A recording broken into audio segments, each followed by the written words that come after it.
So we have some games going right now in the first quarter through the fourth quarter. We have Villanova, number 1 UConn up 17-6 and Villanova 2-4 in the first half of Sun on ESPN2. Number 4 Texas leads number 2 South Carolina 12-9. It would be on ESPN, but ESPN has NHL and the pro sports are normally more on ESPN and like a lot of the big pro sports there, and then and then the smaller pro sport, college sports are always on ESPN too. Even if it would outdraw that, they always usually do that. And then number 5 Vanderbilt 36-35 on Mississippi State at halftime. Number 7 Kentucky over Florida big 29-14 on Peacock. Number 8 Michigan over Northwest Illinois 27-13. Ryan Louisville up on number 23 Notre Dame 54-40 on AC North on Big Ten Network. Number 15 Michigan State 24-19 over number 24 Nebraska. And yeah, 3-0 Mirror Easter 3-3 on Coppin State. That'll go over their sports network in the area, so.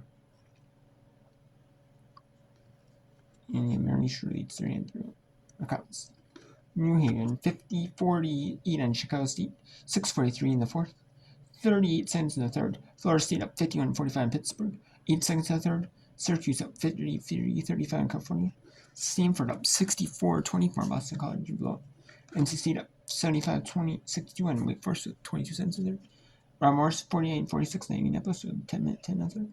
8-14 Western Canyon 56-51 on Wofford. Stonewall 56-54 in St. Francis 3-15-4. St. Francis was up 9 at their 3. St. Francis has a 7-point lead at quarter to make it 2. Right after 3, up 53-37. James Madison blown out Marshall, undefeated Marshall. James Madison had a slow start in the Sunbelt play 3-3, but now he absolutely dominated Marshall. It's 80-20. Marshall. James Madison went a 27-2 first score run and a 21-9 in the third. Little Rock up 31-24 Eastern. Linwood up 40-39 Southeast Missouri State. Lipscomb 34-3 Eastern Kentucky. Central Jordan's 43-6 in Jacksonville. SDP blown up Belmont 44-17.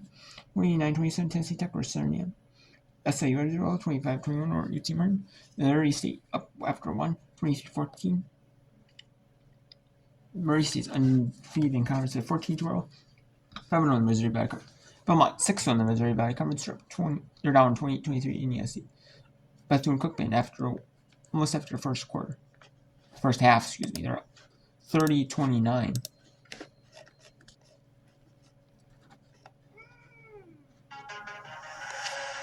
Taxes.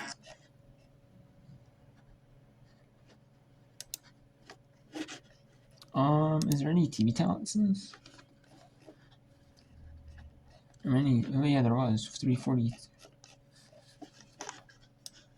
That was just a really fast-paced quarter. It's a really fast-paced game. Bethune-Cookman leads 33-29. Mercyhurst 26-25. Central Connecticut 26-25. Mercyhurst. Central has not won a game all season. They're looking to win their first against Mercyhurst. Who's only won 2 games, 2 in NEC play. Even some of these smaller, tough, weaker schools. These schools aren't going to be national championship returns. Some of these schools, all their goal is to make it to win their conference. Obviously make it to the NCAA tournament. But if they don't, can they make it to a second tier, third tier tournament even?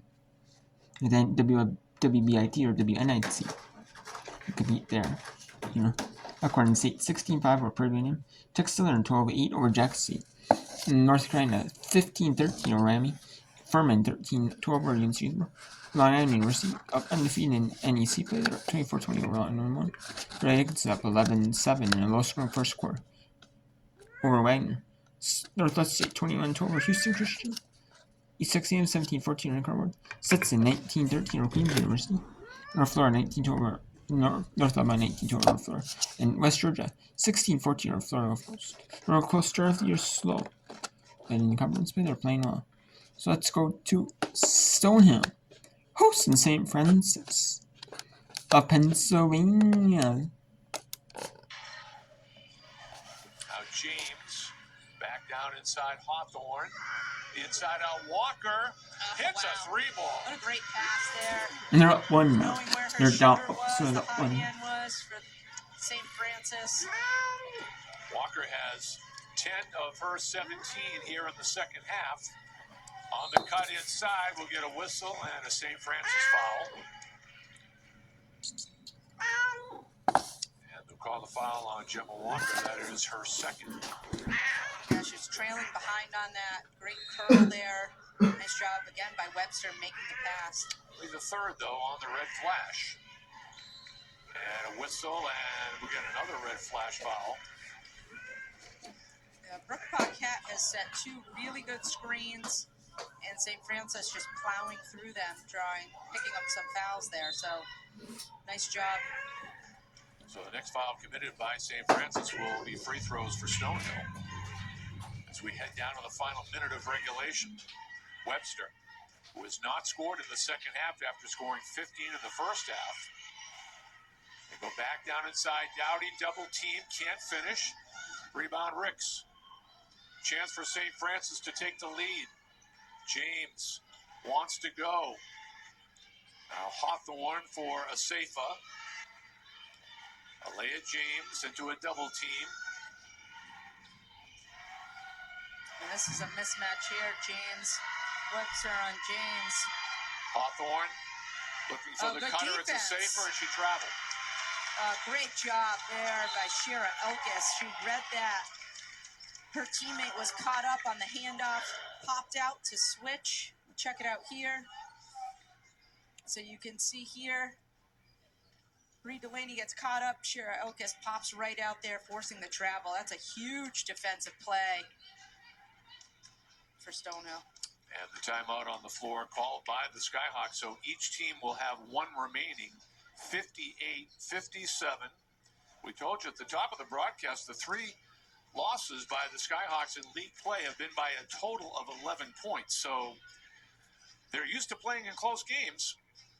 They are. The result hasn't been what they've wanted, though, thus now far. here, now here with the lead, hopefully they're able to hang on to that and just being smart with the basketball right here. Running the offense. Possession does go to St. Francis, so you'll look for St. Francis to obviously show some pressure and try and turn Stonehill into a jump ball before they have to commit that foul. So let's see who Trish Brown brings out for these final 31.9 seconds.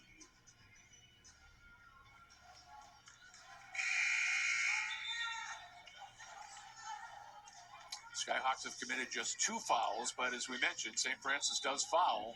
It will be free throws for the Skyhawks.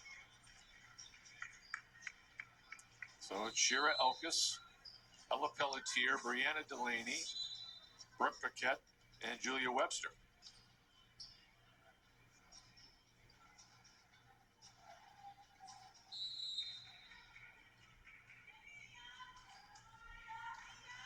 There's about a 1-second differential between the game clock and the shot clock, so St. Francis can't play it out.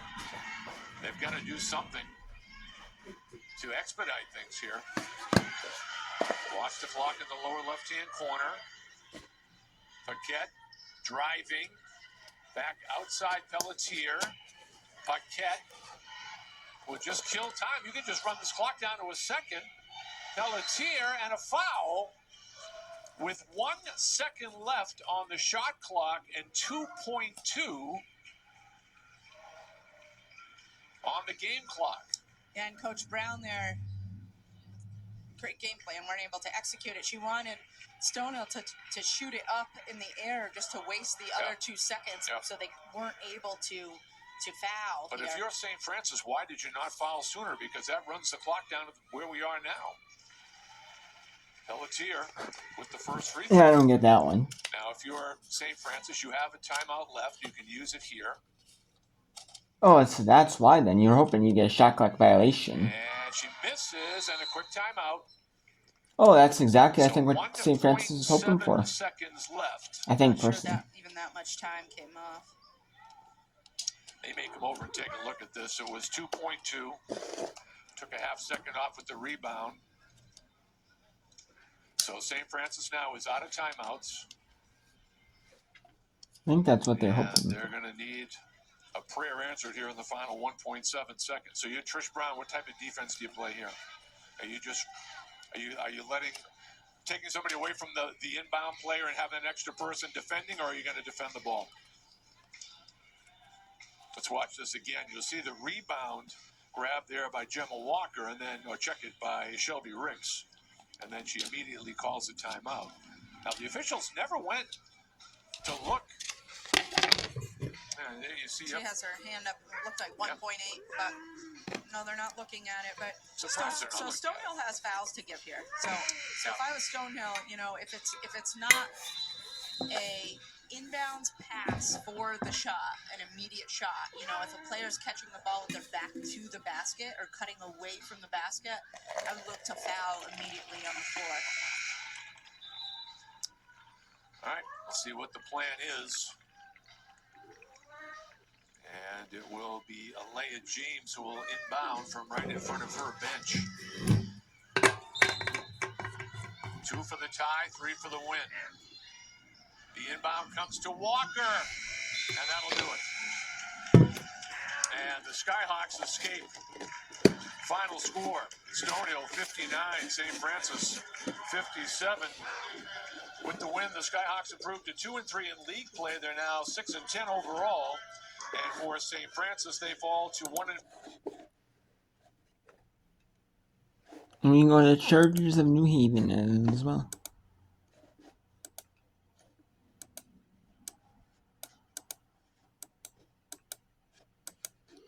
The Chargers of New Haven are up 57-52 on Chicago State. Point ball game. This is what we said. They're going to start getting those quick shots. You have to, no matter what, slow this game down if you're the Chargers. Kelly brings it in. She'll look to drive inside. Innocent off the glass. Marin Innocent. It doesn't matter if you keep scoring, though. Innocent with 13 points in this game. Outside, Cisco works it to the free throw line. McGee off the glass and in. 90 seconds to play. It's a 3-point ball game. Timeout taken.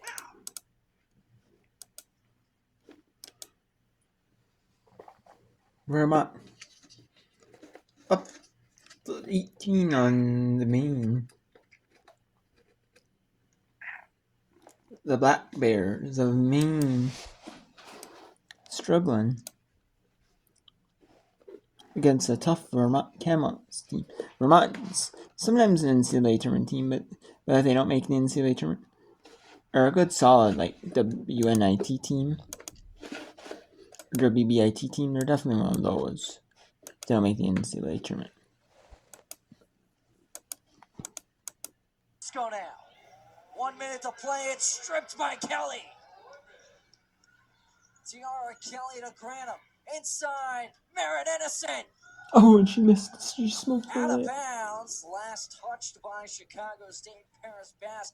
That's a tough shot to miss if you're Marin Innocent.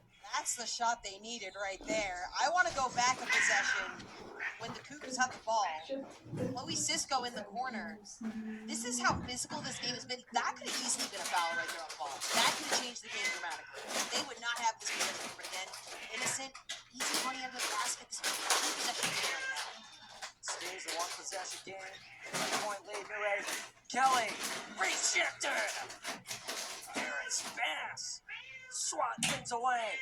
Harris Bass has had, on paper, such a quiet game, just 2 points, but that 2 points, first of all, was probably the loudest points of the game. This block was one of the loudest blocks of the game, too. 10 seconds inside to Kelly. Kelly counted and the foul. Clutch stuff, Tiara Kelly. How about Kelly, the freshman, sealing the deal on this one? You get the game out of reach if you execute on the free throw line here. But what confidence coming out of her, and especially coming back from an injury that had her only playing 11 games last game, a crucial member of that 6-man rotation. Biggest shot of her night. Missed it on the free throw. Timeout taken. Chicago State. See it one more time. See how quick she's able to get this up. That's on Bass. That's undisciplined defense right there. You should be going for the ball. She knew it right away. Tiara Kelly just making her pay for that defense. You got to have your hands up. That's an easy one. That's a spot. If you're Chicago State, you look back at it, right? The miss from Erin Innocent. You force the error pass. But Tiara Kelly, right place, right time. This is what we've been saying the entire game. These are the little inconsistencies that are now showing in the limelight. This has been happening all game. Now it is during clutch moments. I still want to go back to that set, the last offensive set that the Cougars had. How unlucky that shake is. This game could have been in their favor if New Haven didn't have 6 seconds to get to the free throw line off that and one.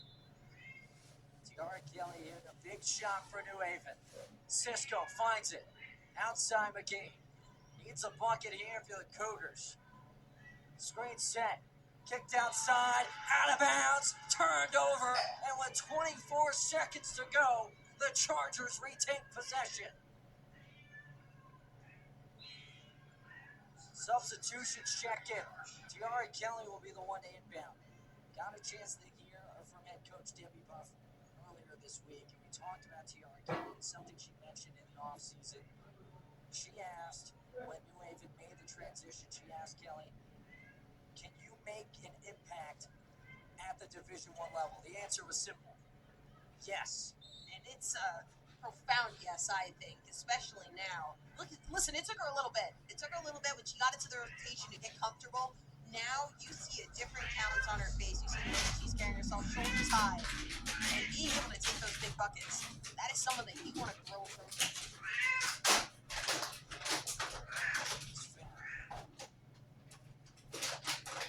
Chargers in the bonus. First one is good. Chargers hoping for nail in the coffin. Up 6. 15 seconds to play.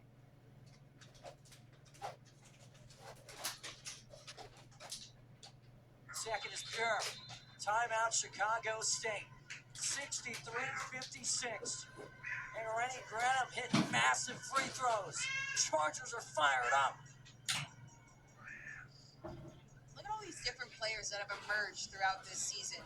Granum, someone again that was in that rotation coming off the bench. They didn't have a true point guard